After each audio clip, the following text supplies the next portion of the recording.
want you to stop getting hysterical over nothing. Judge Judy used to be one of the most famous judges in America, with many people tuning into her show every week to watch her. But her show has since lost its original popularity, and we just don't really hear about Judy anymore. So what exactly happened to her, and where is she now? Judge Scheindlin originally got her start all the way back in 1972 when she first became a lawyer. She became a real judge just 10 years later in 1982 and became supervising judge 4 years after that. She was always known for being extremely tough on all the people who came through her courtroom.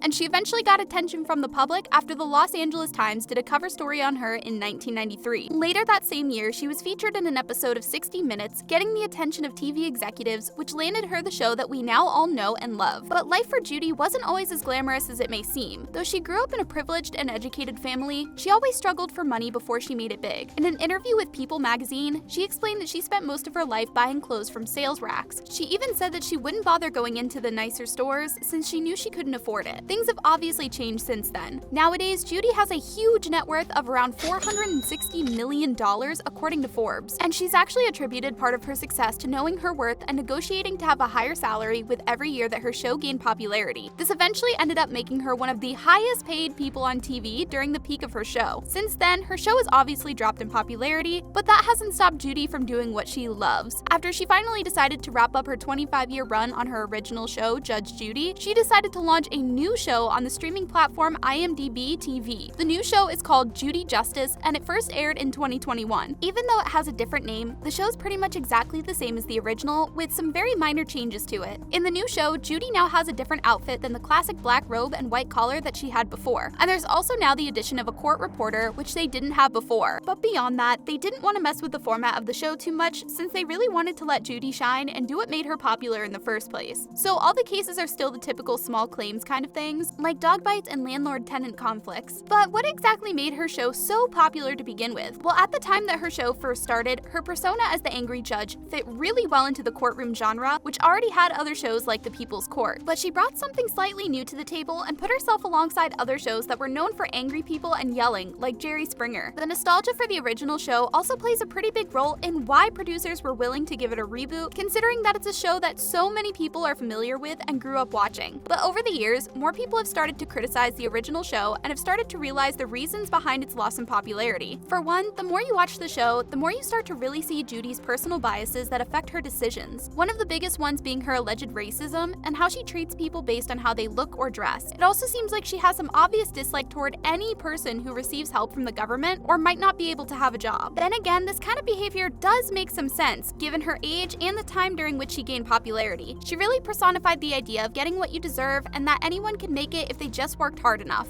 Those kinds of sayings were much popular throughout the 90s and early to mid 2000s than they are now. So back then, Judy really said what other people wished they could say but couldn't because it was considered rude. But since the pandemic, our viewpoint on these kinds of things have dramatically changed. Now we're more aware of inequality and injustices, and also how privilege and status can affect your success in life. So as she continued with these kinds of ideas throughout the years, fewer and fewer people were agreeing with her, and she suddenly turned from someone people rooted for because she spoke the truth to an old woman who was out of touch. This was made even more obvious when people started picking up on one of her biggest biases in the show, which was her complete and absolute trust in whatever a police officer said. She would often take any police report as a complete fact. But after the 2020 protests against the misuse of police force and the rise in the Black Lives Matter movement, it has become clearer than ever that police reports aren't something that can always be believed. Though Judy's age plays a factor in all this, it seems like her new show might hopefully be bringing new and younger energy to the previously outdated show. Surprisingly enough, Judy didn't ask her old bailiff, Petrie Hawkins Bird, if he wanted to come on to the new show. She's since replaced him with her new bailiff, Kevin Rasco. In an interview with EW.com, Petrie said that he was surprised he was never asked to even audition for the new role. He had said that Judy just called him to say that he would not be asked to come back and told him that his salary would have just cost them too much. But Petrie claims that he was never even given the chance to accept a lower salary and didn't really know why, although he did say that there were no hard feelings. Judy later came out with a statement about him not coming back and said that he was a great guy and that they had a wonderful 25 years together. But she apparently felt like the show needed new and exciting energy, and it would just be a mistake if she were to bring him back on. Although I'm sure it must have hurt, I can see where Judy was coming from. I do agree that she really needs to focus on making a newer show that's geared toward younger people so that she can hopefully regain the popularity that she once had. And it actually looks like this show has been met with some major success, despite being on a streaming service that isn't all that popular. Following the first season, Judy Justice received a Daytime Emmy Award for an outstanding courtroom program, and it was immediately renewed for a second season, which aired its first 4 episodes in November 2022. But despite the success of the show, many people have wondered if Judy might be ready to retire now that she's 80 years old. But she said that she isn't tired of what she's doing and doesn't really want to go off and play golf or learn how to play chess. She said that she's at a stage in her life where there's really no reason to go looking for something else, because she already knows what she likes to do. So I feel like it's pretty safe to say that she doesn't plan on stopping anytime soon. But what do you guys think? Do you think that Judy should continue to have a platform despite her obvious biases? Are you happy that her show has been rebooted? Let me know in the comments below.